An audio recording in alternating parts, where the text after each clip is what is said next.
Hey, can you guys hear me? Let me know in the comments if you can hear me. This is the first time I'm going live on this channel, and just kind of testing stuff out here, but I also want to talk about this decision that Sony has reversed on this whole PlayStation Vita and PS3 stores. Now, I'm sure you guys have heard about this, but it says here that they admit that they were wrong about their decision in trying to take away these stores. And I am really excited about this. Not because I am a Vita owner or a PlayStation 3 game aficionado or somebody who's playing those games at the moment, but there's a lot of people out there who are. As gamers, this is the kind of stuff that we should be championing, not console sales. This right here is what we should be championing. Gamers win at the end of the day with something like this. And that's just the way it is. To me, it's just, this is definitely a win for gamers. And I am very happy to see this coming out of Sony. I had just made a video today discussing stuff like this. It said that Ryan said that Sony initially made the call for several reasons, including being able to place more focus on platforms where most of its users are currently playing games, such as the PlayStation 4, PlayStation 5, and all that. But anyway, it's a good news. It's great news, and I am excited about that. Anything these companies do, I feel, when they do something right like this for us, the gamers, the consumers, we should praise this stuff. And that's what I'm doing here. Just saying, good job, Sony. Really good job for doing this. Good job. But, yeah. I don't know. What do you guys feel about it in the chat? Cyrus Martin says, I do feel a little bit manipulated by Sony here, though. Oh, no, we're going to do this bad thing. Psych! Now, loves us for not doing the bad thing. Yeah, I get it, man. I get it.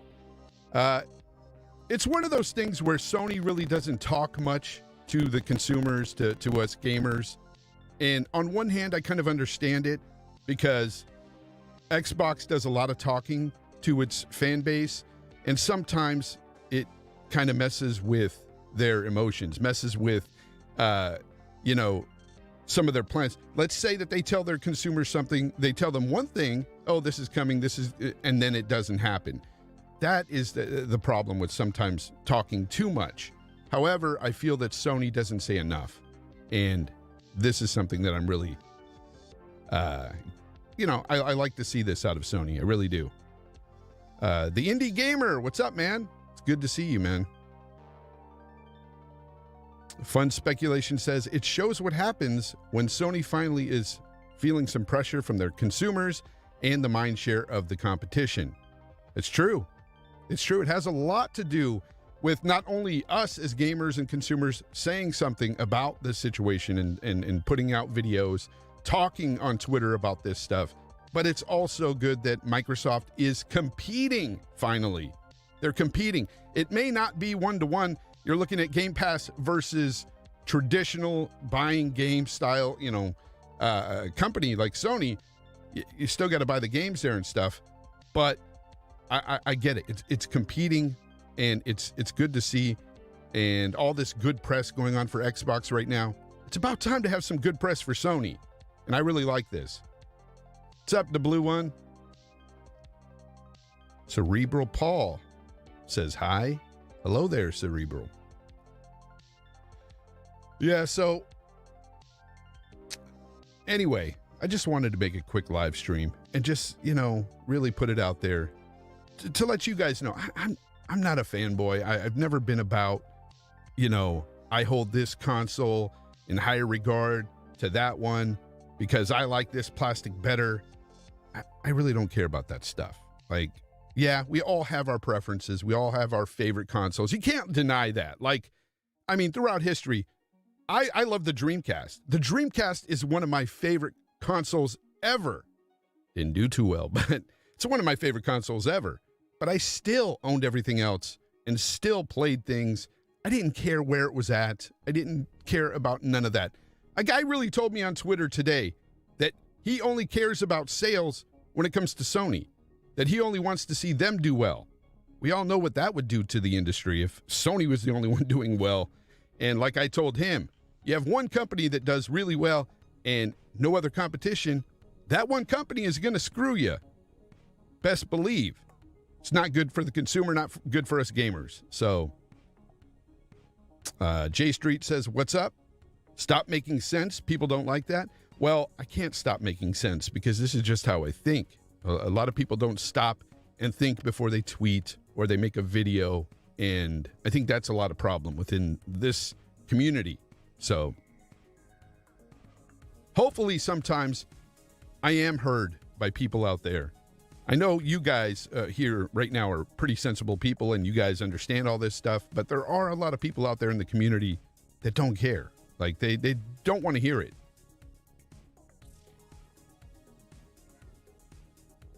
So you got a bunch of people in here just saying hello to each other. Yeah, it's been a while going, man, I haven't been live like this, especially on camera, in quite some time. So I think this is the first time within this gaming community I've went live on camera. So besides going live with Game On Daily, if you haven't checked them out, I did an episode with them. Gaz, he's great. All those guys over there at Game On Daily, Asa, Gaz, Darj, they're all good people. Check their channels out. Also, check out Fun Speculation. They're a good group of people. He's in my chat right now.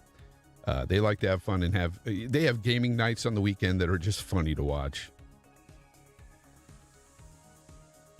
Oh, thank you. Thank you, Indy. Yeah, this is just, I'm under stairs. Like I said in my video today, there's literally stairs above me, but I made this little space my own just so I can go live like this and do things. Especially, I did it mostly because I really want to have one-on-ones with people from the industry, my fellow gamers, bring you guys on and really, discuss gaming, discuss the industry and really have a good talk about it and have a good time. That's what I want to do.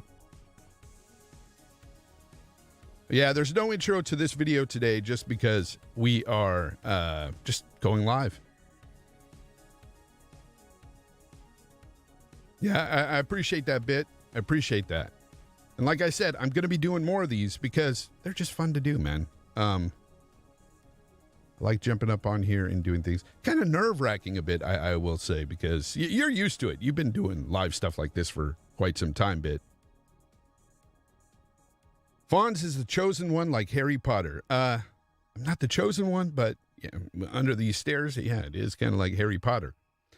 So yeah, main reason why I started this, besides testing this stuff out for my live stream I'm going to have this weekend, I'm going to have a guest on, and we're going to talk one-on-one for an hour at 3:30 p.m.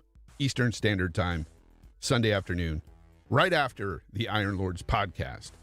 But yeah, the other reason why I came on is just to talk about this Sony reversal.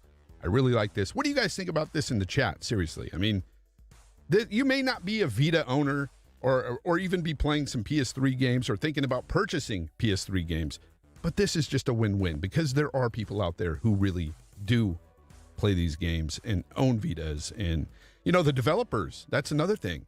The developers were going to be left high and dry. They were in the middle of making games for the Vita, and they wanted to just cut them out. They didn't even let them know ahead of time before they made the announcement. So I thought it was just a bad deal all the way around for Sony. Not a good look. And now that they do this, very happy on this. Very. This is what we need these companies to do. Listen to us.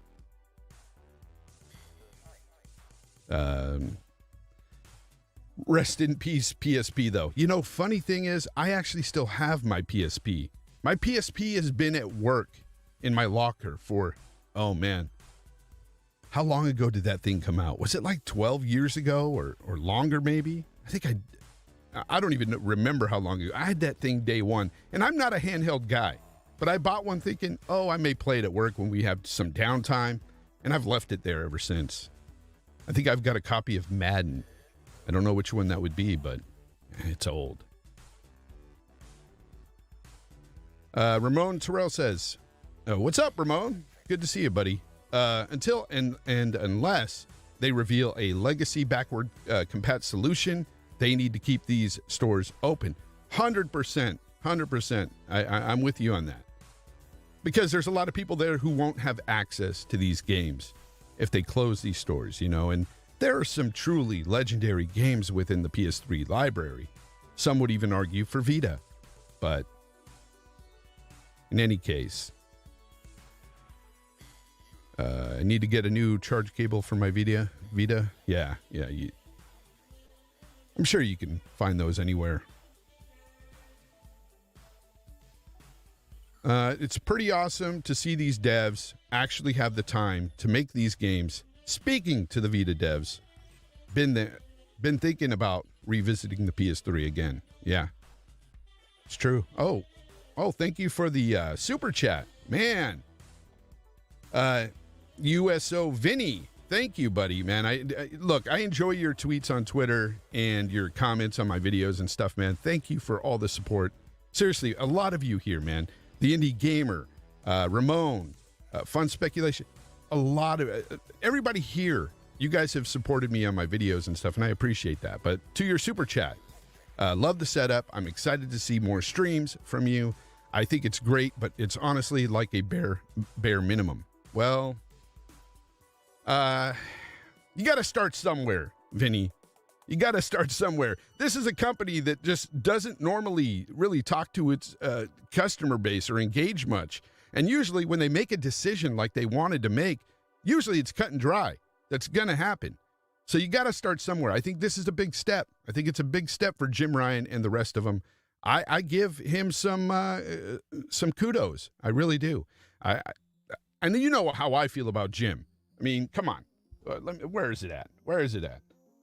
I mean, you know how It's interesting, isn't it? You know how I feel about Jim, but I'm not going to sugarcoat it, man. Like, I have to give the guy props, I can't just naysay everything the guy does. Like I said, when it comes to these companies, I'm going to give these guys the praise they deserve, but I'm also going to give them the criticism that they deserve as well. I'm not going to sugarcoat things. That's the way you have to be.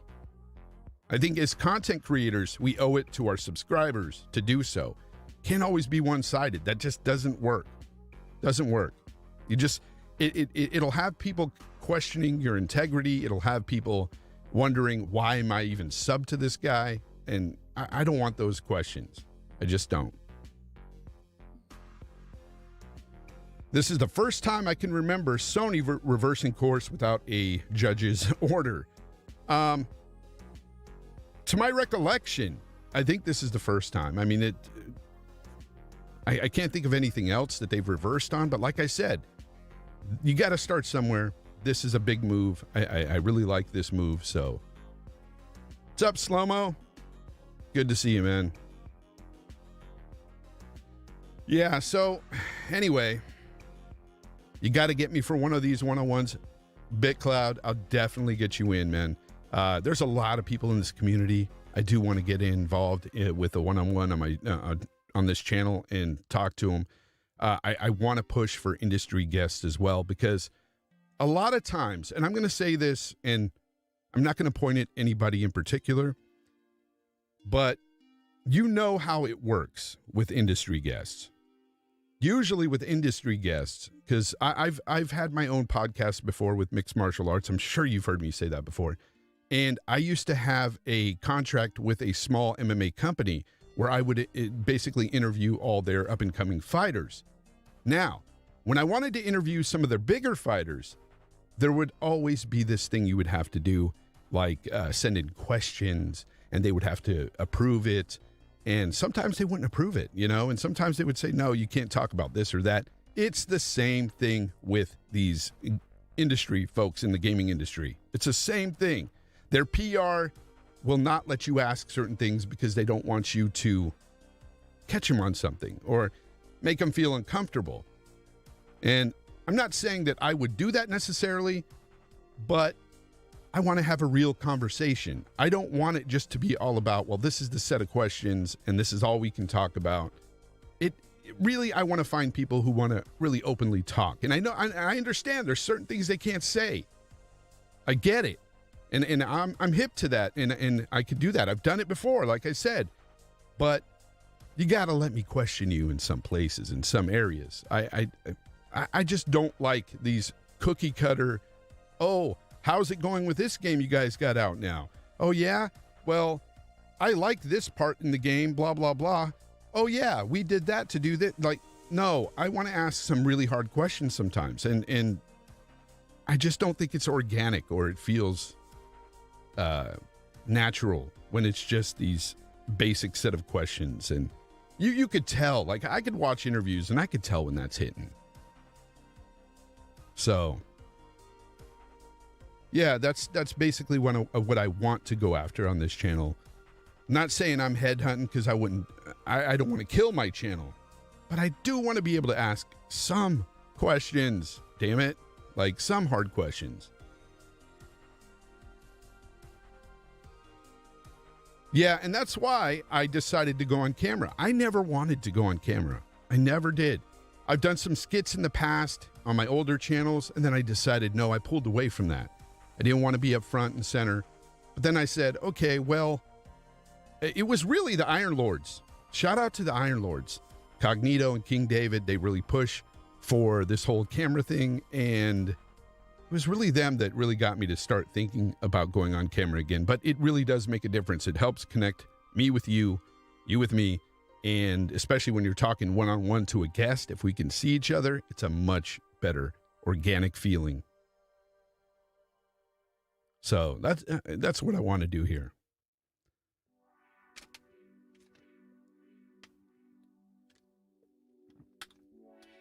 Anyway, I'm going to have to get out of here, guys, and go to work.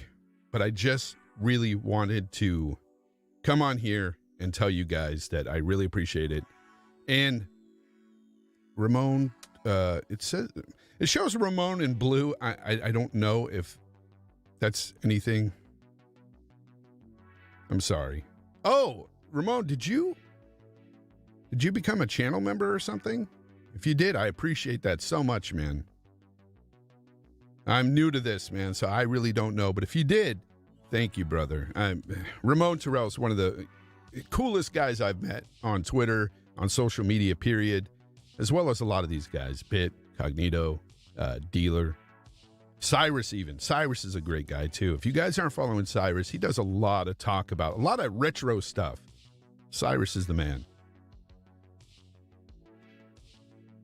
All right, guys. Well, I got to go because I got to get ready for work, but I will be back to do stuff like this. And I will leave you with one thing, and that is, of course, the famous Jim Laugh. All right, guys, take it easy. Thanks for showing up. See you Sunday.